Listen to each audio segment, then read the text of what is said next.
ცოტა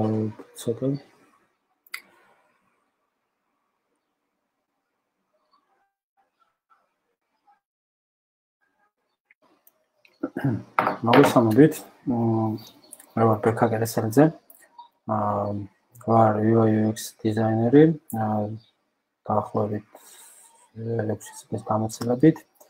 და დაახლოებით უკვე 2 წელია უკვე რაც ცოტა სხვა მიმართულებით გადავედი, ანუ დიზაინის კუთხით, უბრალოდ უფრო გავზარდე მედიუმი და ეხლა უკვე სხვადასხვა ვიზუალურ თხრობას ვიყენებ გამოსახატად ნებისმიერ თემის art direction-ის მხრივ. სპორტულ მედია პლატფორმაზე ვმუშაობ ეხლა, სადაც მე ვარ და მის ახალ გამოცდილებას და ახალ ჩვევის შექმნას ვცდილობთ. ძირითადად აი ეს მოკლეული შემიძლია გითხრათ ჩემზე დღეს დღევანდელი ლექციის თემაც დაახლოებით მსგავსი არის, ანუ გიჩვენებთ და მოგიყვებით რამდენიმე მაგალითს ადამიანის ჩვევაზე, და ეს ჩვევის შენარჩუნებაზე როგორ უნდა შევქმნათ, როგორ უნდა მივიტანოთ ეს მომხმარებლობამდე და როგორ უნდა იყოს ეს ჩვეულებრივი ამბავი ციფრულ სამყაროში.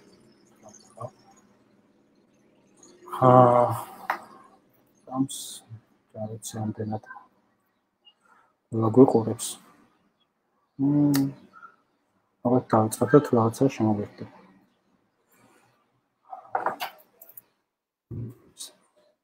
მოკლედ მინდა სანამ აი რაღაც სხვადასხვა რაღაც თემებზე ვისაუბრებთ, ერთ-ერთი ძირითადი თემა დავსახვა UX-ი და UI დიზაინი. ეს დასაწყისიდანვე რომ რაღაცნაირად გამომიჩნდეთ ერთმანეთისგან და აქვე რაღაც ჩაშლად მოგიყვებით, ერთი რას მიეკუთვნება და მეორე რას მიეკუთვნება. მაგალითად ესეთი მარტივი დაყოფა შეგვიძლია გავაკეთოთ UX-სა და UI შორის. UX-ი დიზაინი მოიცავს research designs, sketchings, wireframes, შემდეგ usability tests, prototypings, აი ამ თემებს. ამის შემდგომ ისევ რაღაც ტესტირების რეჟიმში გადადის და მე უკვე ემატება layout-ის ტიპები, ვიზუალური ელემენტები რაღაც იქნება branding-ის თემა თუ სხვა რაღაც აიკონოგრაფია, ფონტები, ყველა ეს რაღაც ვიზუალური მხარე უკვე შემდეგ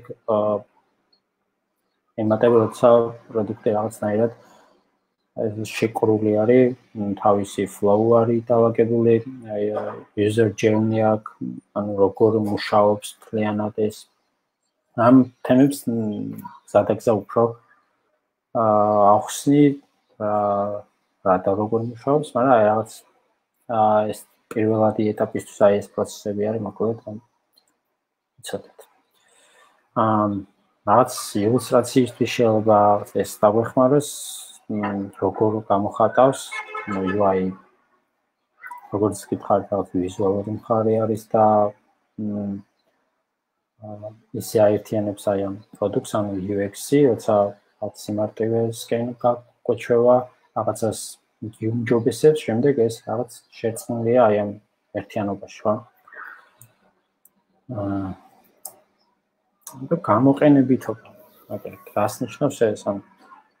რაც უფრო მარტივს გააკეთებთ რაღაც კომპონენტს, იქნება ეს web ფორმა, იქნება კლient პლატფორმა, ეს ციფრული რაღაც პლატფორმა, აპლიკაცია, საიტი, უნდა იყოს გამოყენებითი, ანუ მარტივად უნდა ხდებოდეს რაღაცების მიგნება, ან უნდა ამოჭირდებოდეთ რაღაც, როცა user-ი შემო რაღაცის დათვალიერება, ეს ღილაკი სადარო რაღაც პროცესამდე მივიდეს, ანუ საბოლოო პროცესამდე რომ მივიდეს, რაღაც ძალიან დიდი კვლევების ჩატარება არ მოჭირდებოდეს. მას რისთვისაც შემოვიდეს, სწორედ ის მოქმას უმოკლეს დროში. ხშირად რაღაც მსგავსი ტიპის გვერდების ალბათ შეხვედრილ ხართ, რაც სანსუდი digital სივრცეში რა. რადგან გაქვთ აი მარცხენა მხარეს, ჩვენს გამოცდილ ხარ, განაც მარცხენა იქნება, მარცხენა მხარეს რაც სხვადასხვა layout-ი გაქვთ, ხო, აქ ნახეთ ჩანს ფონტები, სხვადასხვა ფერი, სხვადასხვა ზომის,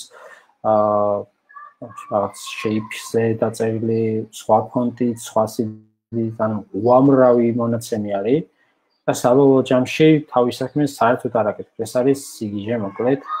ასეთ ვიზუალის დანახვაზე რაღაც სიგიჟეები ხდება ხოლმე და აი მსგავსი რაღაც რო არ მოხდეს, მაგიტომ მაქსიმალურად უნდა შეეცადოთ ზუსტად ის მარტივი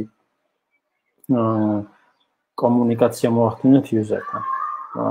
დაყოთ რაღაც იერარქია გააკეთოთ ინფორმაციის. რა არის თქვენი მთავარი ამოსავალი წერტილი, რაზე უნდა გააკეთოთ აქცენტი.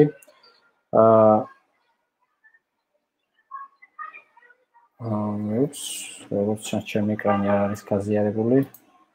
ხო.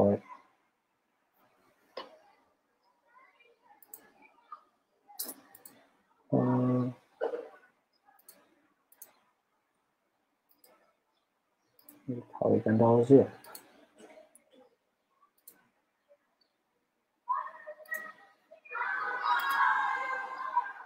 ხამანიც თუ ჩანს ეკრანი რა ვქნები მან მომწერეთ და მითხრათ.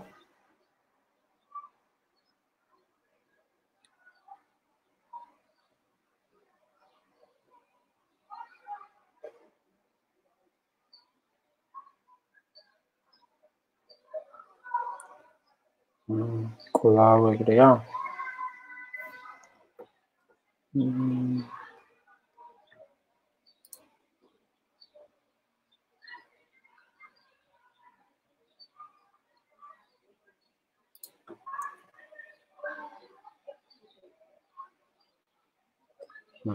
იდეაში აი ხა თუ ჩანს იდეაში.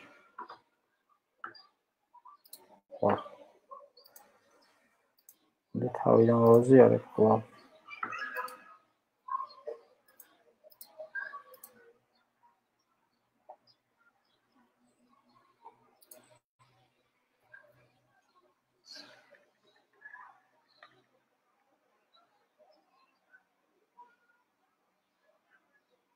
ყველაფერი გზია?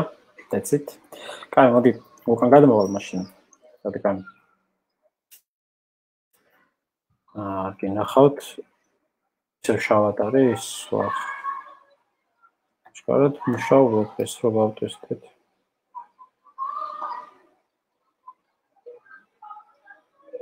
ოკეი, კარგი. ხო, მოდი ისე რაღაც ტექნიკური პრობლემა მქონდა. დავბრუნები ისევ რა აი ამ სლაიდებს, მაინც გადავალოთ. UX design აირად გაგვეხლიჩა.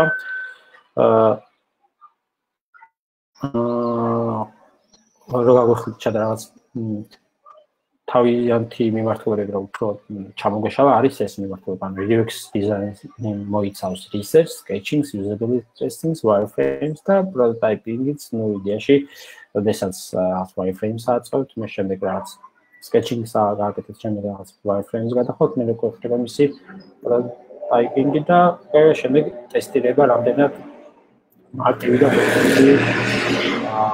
მოხდილი არის ეს შექმნილი ინტერფეისი. ამის შემდეგ უკვე ემატება layout-ი, ანუ layout იდეაში მანამდეც უკვე გაქვთ უბრალოდ აქეთ გადმოდის ის ნაწილი, რაც branding-ის მხარეს ეხება, ანუ თუნდაც რაღაც ფერები, ფონტები და ასე. ეს მოიცავს თვითონ UI design-ს რა. ილუსტრაციისთვისაც აი ეს ფოტო არის, ორი ეჭვის ბოთლი, კივა, ბოთლი იდეაში. რომელიც გამოყენებაც ერთი უფრო მარტივი არის, შედარებით, მეორე უფრო რთული. ნუ აი მიხვდებით ალბათ რატომ არის ის რთული და ეს მარტივი, ამას უცბად გახსნით და არ გიწევთ ყმა ხელის რომ ჩამოვიდეს და ასე შემდეგ, ხო? მარტივად მოჭერთ და ჩაბო. ეს ნა მოატრიალოთ და მოხსნათ, დააფაროთ. იმას შედარებით ის უფრო მოქმედი არის და თავის საქმეს მარტივად აკეთებს. გამოყენებითობაზე ვისაუბრეთ და გამოყენებითობაზე მქონა ის ფოტო, სადაც უამრავი რაღაც ხდება, ხო, ვებგვერდზე. რეალურად რისთვისაც შემოვედი ამ საიტზე, შეიძლება ის საერთოდ ვერ ვნახო და აღარაფერი არ მომდის გამოვიდე. ამიტომ შენ შემთხვევაში ეგეთი დიზაინერი არის წარმატებული და ჯობს ისეთი რაღაც გქნათ, ანუ რასაც საუბრობდი ამ ინფორმაციის იერარქიაზე, რომ სწორედ თქვენი decision-ები, ანუ რაც გაქვთ ეს მიმართულება, რასაც ამახვილებთ, ხო? ჩამოწეროთ მსგავსად, ანუ ყავთ თქვენ რაღაც user persona, ამ user persona-ს პირობითად იცით რა უნდა, გაქვთ business idea და დაახლოებით UX research-ი მოიწევს ამას, რომ ეს მთლიანად ეს ინფორმაცია დაამუშავოთ, business რა უნდა, users რა უნდა, დეფინიციები გააკეთეთ ამათი და შემდეგ უკვე ზუსტად იმ თუ რაღაც პრობლემა აქვს, ეგეც წამოჭრათ და იმ პრობლემასაც რომ შემოვუარდეთ რა მთლიანად. აქედან გამოდიხართ, რომ ანუ რაღაც მთლიანად მომხმარებელზე და ბიზნესზე გადიხართ სწორ ხაზოვნად რა. ამის შემდეგ უკვე როგორც გითხარით პროდუქტივს აწყობთ, მუშაობთ ტესტირებაზე და უკვე feedback-ს რასაც იღებთ, მე უკვე მიდის production-ში და development-ის მხარეს უკვე რა.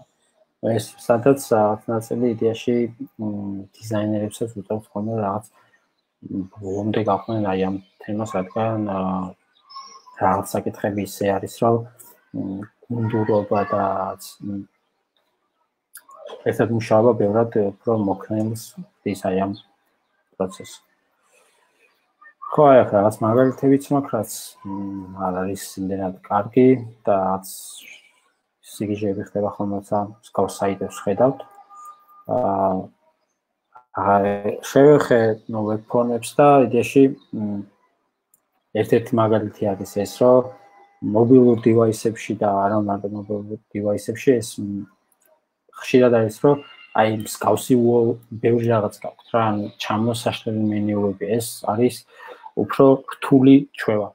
ანუ შესაძლოა ამ სანამ ვებ აპლიკაციები ასე მივიდო და ეგ ჩვევა იმდენად არ იყო, ანუ ძალიან nature-ი იყო, ჩვეულებრივი ჩვევა იყო, რადგან ვებში აპრობირებული იყო, მაგრამ დღესდღეობით როცა დესკტოპზე მეტი მობილური მოხმარებელია, რომ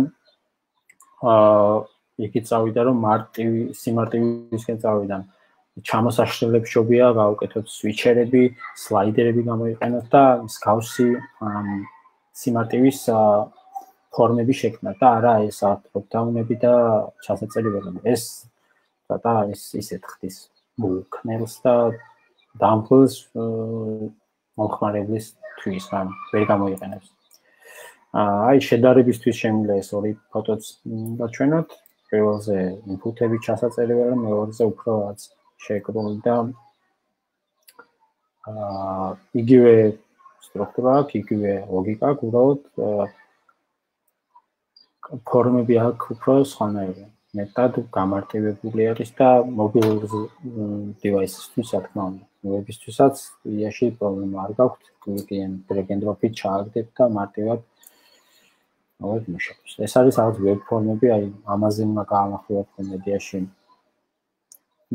ყურადღება, რადგან ერთ-ერთი ძირითადი ტიპი არის web ფორმი, რადგან აი ამ ტიპებით შეიძლება ეს action ღილაკები აი ამებით ხდება რა. როგორც გითხარით, რაღაც სლაიდერები და ჩაანაცვლოთ, ჩვეულებრივ drop-down-იან input ველებს სლაიდერი იქნება კარგი თაღი, სადაც შეგიძლიათ რაღაც მონიშნოთ, გსურთ თუ არა ის ჩართვა გამოთვა და არა drop-down-ში yes no-ს არჩევა, ანუ მსგავსი რაღაცები ბევრად მარტივია და მოკლედ ეს ძალიან მინიმალური რაღაცა, მაგრამ მსგავსი რაღაცას როცა გაითვალისწინებთ, ბევრად უფრო მოქნილი იქნება პლატფორმა. ეს რაღაც overview-ს შეგვიძლია უცბად გავიაროთ.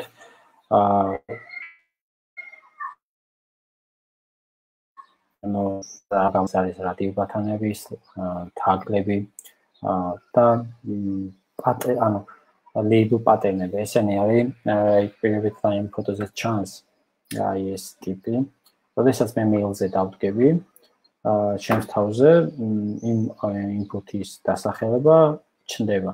ან როდესაც email-ზე კლიკავ, email-ის დასახელება არ უნდა გაქრეს. თუ გაქრა, ეგ ცუდი არის, რადგან სამი მაგალითად 8 field-ი მაქვს შეთავსები, შევავსე მაგალითად 8 და არ ვიცი კონკრეტულად რაზე უპასუხე, ან რა იყო. ამიტომ მისი დასახელება საჭიროა. მსგავს input field-ებში აქვს ხოლმე label pattern-ები, რომელსაც რაღაც ეგეთი ტიპია, რომ კლიკავ ზემოთ ხდება ეს თავის დასახელება და რასაც წერ, იმასაც ისიც ჩანს. ხო. და ჩასაწერ input-ებზეც ვიტყვი ბარემ ერთ სიტყვას, რომ როდესაც გაქვთ უამრავი ჩასაწერი input-ი, ჯობს ზუსტად იმ ტიპზე დაფოკუსირდეთ, რასაც საწერინებთ რა. გულისხმობ თუ რაღაც კითხარი გაქვთ 60 გვერდიანი პირობითად. გავუკეთოთ აი ამ პირველ რიგში გავუკეთოთ რაღაც სელექტორი, რამდენ გვერდზე ვარ, რამდენი page-ზე ვარ, რამდენი მაქვს დარჩენილი, რადგან უფრო გავუმარტივოთ ცხოვრება შემსვებს, რას ვავსებ, შემდეგ რა უნდა იყოს. ასევე ეს ეხება რეგისტრაციას. როცა რაღაც ორდონიანი რეგისტრაცია გაქვთ ან რაღაცას გქონთ რა. და როცა input field-ზე დგებით, ხო, თქვენ ფოკუსირება გავუკეთეთ ზუსტად იმ ველს, პირობითად იმის სათაური რა არის და auto დგომილი იყოს პირობითად იმ input-ში, რადგან რაღაც მეორე კლიკი რო არ დამჭირდეს, კლავიატურა მოიწიოს და დავწერე რა. ესეც ძალიან მოქნილი პრაქტიკა არის იდეაში web ფორმებისთვის. ფერები იდეაში შევეხო, ფერები არის ემოციური, ხო? ყველა რაღაც ბრენდს აქვს თავისი ფერი და რაღაც ემოცია მოაქვს ამათო იმ ფერს. პირობითად წითელს იდეაში ხმარობენ მხოლოდ რაც უნდა კაფიოთ თქვან, ან ერორის გვერდებზე გვხვდება წითელი ფერი, ამიტომ არ აგერიოთ ისეთი რაღაც, რომ ეფრუი და მაგალითად ეფრუი და რაღაც ეფრუის ღილაკი, რომ წითელ ღილაკად აქციოთ, ეს იქნება ძალიან ცუდი, რადგან გამაბნეულია, როდესაც წითელს ხედავ და იქ რაღაც ეფრუი გიწერიათ. შესაძლოა ვიღაცამ ერორი ეგონოს პირდაპირ წაშლის ღილაკი და ბევრ ისეთ უთანხმოებას გამოიჩენს, მოკლედ ეს თქვენი არასწორი ფერი შერჩეული რაღაც ღილაკზე თუ რაღაც ტექსტ, თვითონ ტექსტსაც რაღაც ფერი მისცეთ რა. არსებობს ასევე როგორც იცით ციფრულ სამყაროში RGB ფერები გამოიყენება, ამიტომ მაქსიმალურად ისეთია ფერებთან მევართებაში უნდა არჩიოთ კაფიო ფერები, ოღონდ ისეთი არა რომ რაღაც ტონალობა უნდა დაიჭირათ, მოკლედ რაღაც საშუალო რომ ძალიან თვალი არ მოგჭრათ. შესაძლოა რაღაც ტიპები გააკეთოთ კაშკაშა ფერებით, უბრალოდ ძალიან დომინანტური არ უნდა იყოს, რადგან მთლიანობაში ეს რაღაც გაუგებრობამდე მიგიყვანთ და ბევრი თანხმობა იქნება მოკლედ. ფონტებსაც ანალოგიური ხასიათი გააჩნია, როგორც ფერებს, როგორც იკონებს, ესეც რაღაც ემოციას გვიყვება. ფონტებს აქვს როგორც იცით სისქეები, რაც ბოლდი აქვს, სისქეები აქვს ლაითი, რეგულარი, ბოლდი, ბლეკი, ექსტრა ბოლდი, იტალიკი და ასე შემდეგ. ასევე ფონტებში გვხვდება სხვადასხვანაირი კლასიფიკაცია ამ ფონტების. გვაქვს სერიფი, სანსერიფი და დეკორატიული, ეგეთ კიდევ უწოდებენ რაღაც ხელნაწერი, რაღაც typewriting-იც. მოკლედ აი ეს პაკეტები გვაქვს რაღაც იმაში ფონტებში და ისინი რაღაც სხვადასხვა ემოციას გამოხატავენ და არ შეიძლება ყველაფრის რაღაც ერთ კომპონენტში ჩატევა. ასევე არ შეიძლება როგორც რაღაც კითხავთ რაღაც ფერები არ შეიძლება რაღაც ყველაფერი ძალიან კაშკაშა იყოს, ფონტებიც არ შეიძლება რომ იყოს ბევრი ფონტი გამოყენებული რაღაც პლატფორმაზე, მაქსიმუმ რაღაც 3 ფონტი შეგიძლიათ გამოიყენოთ. ნუ სისქეებიც 3 ალბათ 4, მე უკვე თქვენზე არის რამდენად ამახვილებთ რაღაც ყურადღებას, რადგან როგორც გითხარით რაღაც ემოცია რომ აქვს ფონს ეს გამოიხატება ზუსტად ამ სისქეებით. რამდენად სქელი არის ფონტი, რამდენად თხელი არის. დეკორატიული ფონტები დეში ხშირად გამოიყენება რაღაც მიწზე ტაიტლის სახით და ამით ვერ დაწერთ რაღაც ასაკით ტექსტს, რადგან ძალიან ის იქნება წაუკითხავი ტექსტი გამოგივარ, მაგრამ ძალიან რადგან რაღაც დეკორატიულია და რაღაც უამრავი გასწორებული არ არის, მოკლედ ეს სკენინგები და რაღაცები არ აქვს გასწორებული. ასაკით ტექსტად შეიძლება გამოიყენოთ რაღაც თუ უამრავი ტექსტი გაქვთ, სერიფ ფონტები, სერიფ ოჯახის ფონტები, სათაურ ტაიტლებად რაღაცა რებითად აი ჟურნალის ყდაზე რო დიდი ბოლდად გინდათ რაღაც სათქმელი პირველად რო გააკეთოთ სანსერიფ ფონტით, პირველად რაღაც ჰელოტიკის ბოლდით, უფრო რაც კაფეად გამოჩნდება და კარგი იქნება. ასევე ვებშიც ხო რაღაც სათაურებს უკეთებთ uppercase და ვაძლევთ რაღაც ბოლდს, რომ უფრო მეტად ყურადღება მივიქცევთ. შემდეგ ამის მენამატოს უკვე ისე აღწერა, რაც შეიძლება გამოიყენოთ serif ფონტით. უფრო რაღაც თხელი და ისეთი. ხო რაღაც პატარა იმასაც ვიტყვი რომ აქ ფონტების ზონთან მიმართებაში აქვს ხაზებს შორის დაშორება, რაც სიტიაში ხშირად დიდი ტექსტი როცა გაქვს რაღაც ჟურნალისტის ჩასასმელი, მან უნდა გაითვალისწინოთ, ეს დაახლოებითი რაღაც ალგორითმი არის, მაგრამ მსგავსად დაახლოებით საშუალო ეგრე გამოვა რა. პირობითად როგორ მუშაობს ეს ალგორითმი, რომ სწორ ხაზებს შორის დაშორება დავსვათ, ხო? თუ 16 პიქსელი გვაქვს პირობითად ფონტის სისქე, 16 პიქსელს ვამრავლებთ 1.313 და რაც იქნება იდეაში 21 ის იქნება მისი ხაზებს შორის დაშორება რა. თუ 21 28, თუ 28 17 და ასე შემდეგ. მოკლედ ეს არის აი ხაზებს შორის დაშორება, რაც კითხულობას უფრო მარტივად ხდის. ხო, როგორც გითხარით, რაღაც რეკომენდებულია მაქსიმუმ 3 ფონტი რო გამოიყენოთ თქვენს პლატფორმაში. ფონტებს როგორც წერამ თქვი აქვს თავიანთი სისქეები, ზომები, uppercase, lowercase, ანუ ხედული, თავგული წერა და letter spacing ეს არის სიტყვებს შორის დაშორება. აი წერან რა არის ალგორითმის აჩვენეთ. ფონოგრაფია, ხო, ესეც ერთ-ერთი მნიშვნელოვანი თემა არის ვებში, რადგან ხშირად ეს ხდება ჩვევა მობილური მოხმარებლებისთვის. ანუ ისე თქვა მინდა, როდესაც ჩვენ რაღაც იკონს გავაკეთებთ ვებზე და ეს description ექნება, რომ ეს არის რაღაც shop-ის აიკონი, ან კალათის აიკონი. როდესაც მობილზე გადავეწყობით, ან როდესაც მეორედ შევალთ უკვე აიკონით ჩვენ ამას ვიგებთ, მაცნობიერებთ, რომ ეს არის, ანუ ვიზუალურადაც ხვდებით, ანუ მარტივი უნდა იყოს, რა თქმა უნდა, მსგავსი აიკონები, ზუსტად იმის გამხატველს, ანუ იმას უნდა ამოვიდეს, რის გამხატველიც არის და მაქსიმალურად მარტივი უნდა იყოს რაღაც ილუსტრაციასავით არ უნდა იყოს, მოკლედ, რადგან ეს მასშტაბური რადგან არის და ეს მობილურზე წახვალდეს, რომ პატარავდება, მთლიანად დაინგრევა და ამიტომ ჯობია მარტივი აიკონები გამოიყენოთ ხოლმე.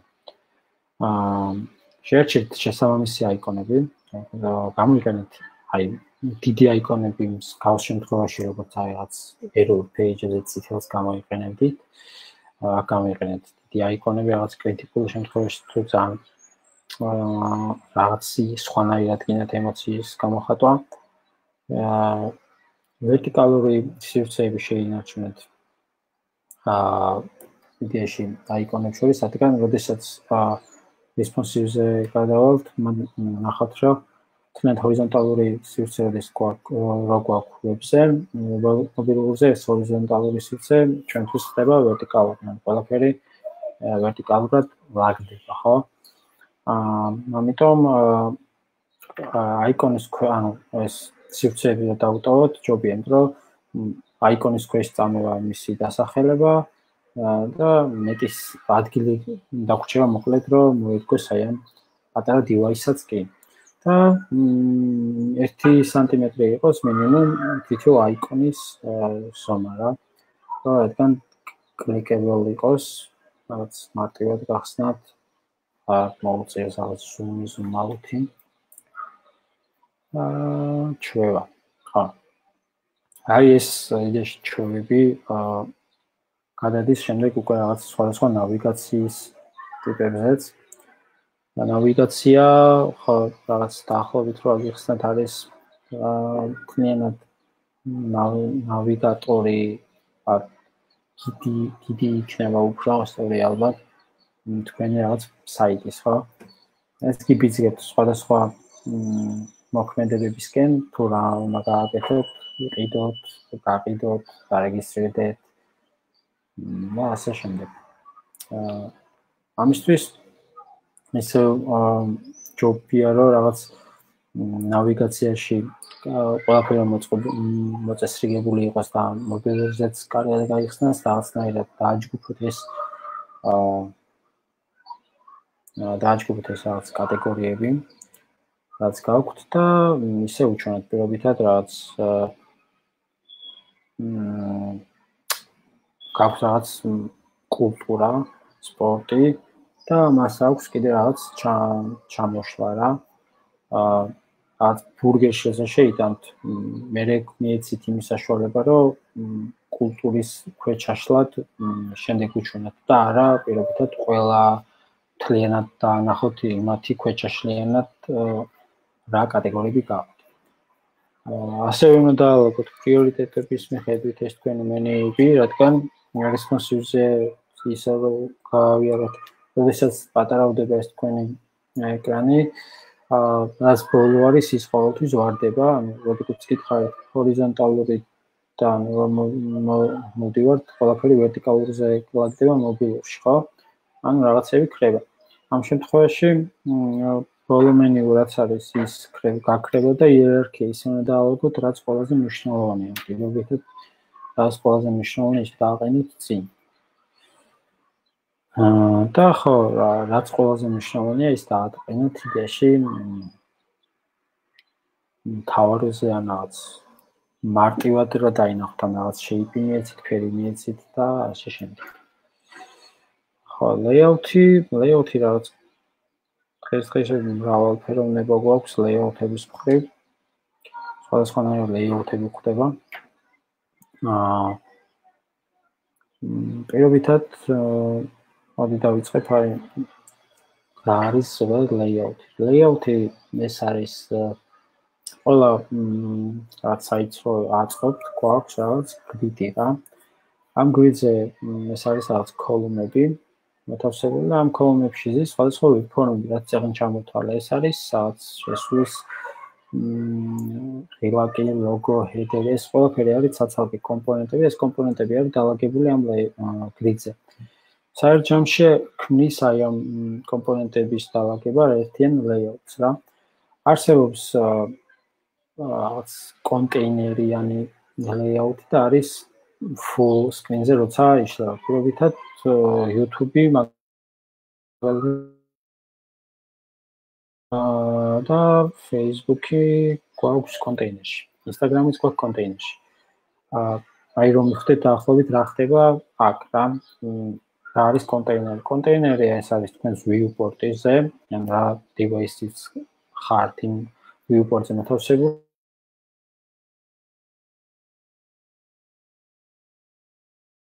ტიპში ეგ არის თქვენი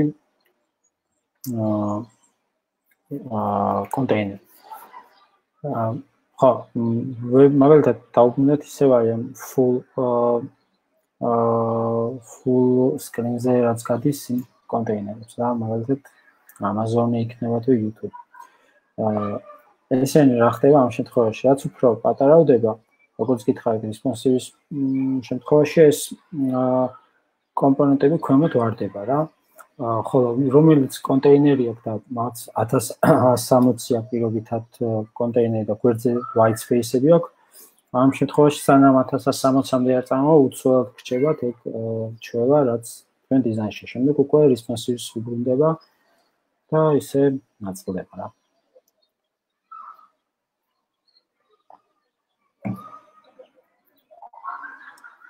რამოდენიმე მაგალითი არის აქ layout-ის.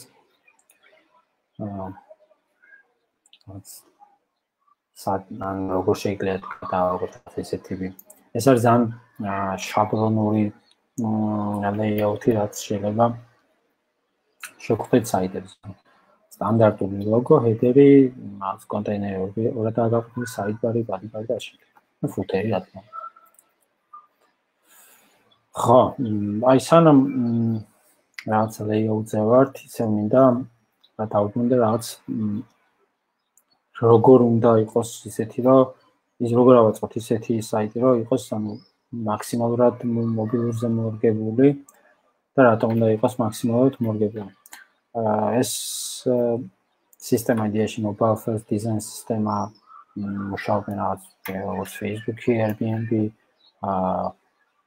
Apple-ი, Evernote-ი, როგორც მოკლედ ბევრი წამწყებიანი ამ სისტემით დაიწყო მუშაობა, დღეს უკვე ბევრი მუშაობს, რადგან როგორც გითხარით, ძალიან მზარდი არის ეს მობილური ჩვევა ჩვენს ცხოვრებაში, ვიძინებთ სადაც უნდა იყოს, სულ ტელეფონში გვაქვს ჩვენი smartphone და სულ რაღაცას ვახერხებთ. ამიტომ მოთხოვნა გაიზარდა ისე, რომ პირველ რიგში მობილურიდან დაიწყოს დიზაინის წყობა, ან mobile first design და შემდეგ breakpoint-ებს ვზრდით და ავდივართ ჩვენთვის სასურველ breakpoint-ზე, პირობითად 1920-ზე.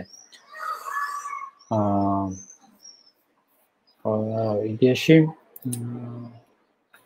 გამოიყენეთ გრიდები, აი როგორც გითხარით გრიდები რაღაც ესეთი ტიპი არის. რაც viewport-ზე მოთავსებული კოლუმნები, რომელზეც აი პირობითად ეს არის კლიენტ კოლი, ამათ შორის გვერდებზე გათერები და ფედინგები, რაც გვერდებზე. მაგალითად როგორ მუშაობს შემდეგ ეს გრიდი. როდესაც აი პირობითად ეს არის Full HD ეკრანი და წამოვედით პირობითად აი აქ იყოს სადღაც iPad-ი, ხო? და ეს ბოლო ორი ქოლი რაც დამჭა პირობითად ეს მინამდენია.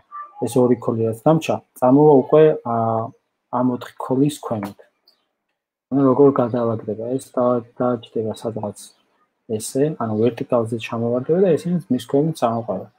და შემდეგ ანუ რაც უფრო აქეთ მოდიხარ, უკვე თითო ქოლით ქვემოთ ჩამოვა და უსწრდება ამ პირველ და მეორე ქოლს. ნუ ეს არის როცა ვებიდან მოდივართ ქვემოთ. ხოლო როცა მობილურიდან მუშაობთ, უკვე პირიქით ვაკეთებთ, ვთქვათ რაღაც შესაძლოა 3-4 ქოლიანი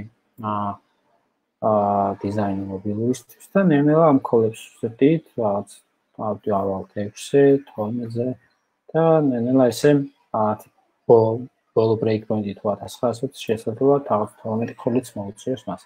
ეს რაღაც შეგიძლიათ რაღაც როგორც bootstrap-ის გრიდიც არსებობს, ანუ ბევრი სხვადასხვა ტიპი არის სერის გამოყენებაც, რესურსის გამოყენებაც შეგიძლიათ მსგავსად. შეგიძლიათ თქვენ თვითონ შექმნათ ეს რაღაც გრიდი და იმაზე მოვიდეთ რა. ეგრეთ წოდებული შესწავლა პროექტი რაღაც ჩარჩოც დავარქვათ, მაგრამ ეს ჩარჩო არ ნიშნავს, რომ რაღაცაში გიწყურდოთ. უბრალოდ ეს პირიქით იქით მიდის, რომ თქვენ გიმარტივებთ აი ამ development-ის პროცესს და დიზაინის გადაწყობის პროცესს სხვადასხვა device-ებზე. ხო, ბიოში response სისტემა როგორ გითხარით, რაღაც mobile-იდან ვიწყებთ, გვაქვს ყველაზე პატარა device 320 და გვაქვს ყველაზე დიდი device 1920 რა. ნუ ამებსაც ესე breakpoint-ებზე ნელა მიყვებით და გადავალაგეთ. ბიოში დღეს აი ეს მოკლე რაღაც review მინდოდა რომ მომეყოლა თქვენთვის რაღაც ჩვევებზე რაც შესაძლოა გამოგატყოთ რაღაც საიტის აწყობისას ან რაღაც უბრალოდ სტარტაპის დასაწყებად ძალიან მარტივი ხრიკები თუ რაღაც სხვა. მოდი დავუბრუნდეთ ერთმანეთს იქით კითხვები რაღაც მსგავსი თემათა გაქვთ.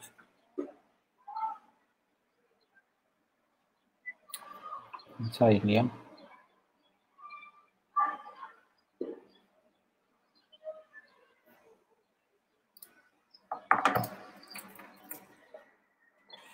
და კითხვებს დავუბრუნდეთ.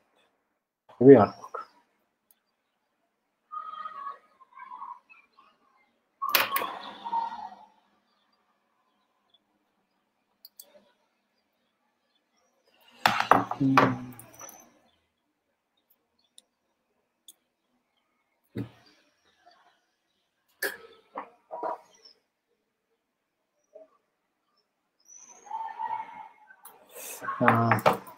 კითხვები ხო არ არის ამე რაღაც კითხვა ხო არ უნდა თქვენს ჩაუშვით.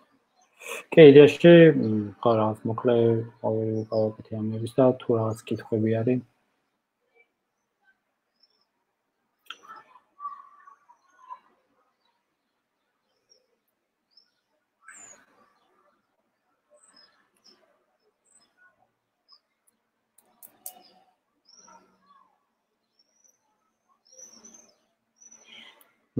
ხო რა თუ კითხვები არ ამაში დავამშვიდობები.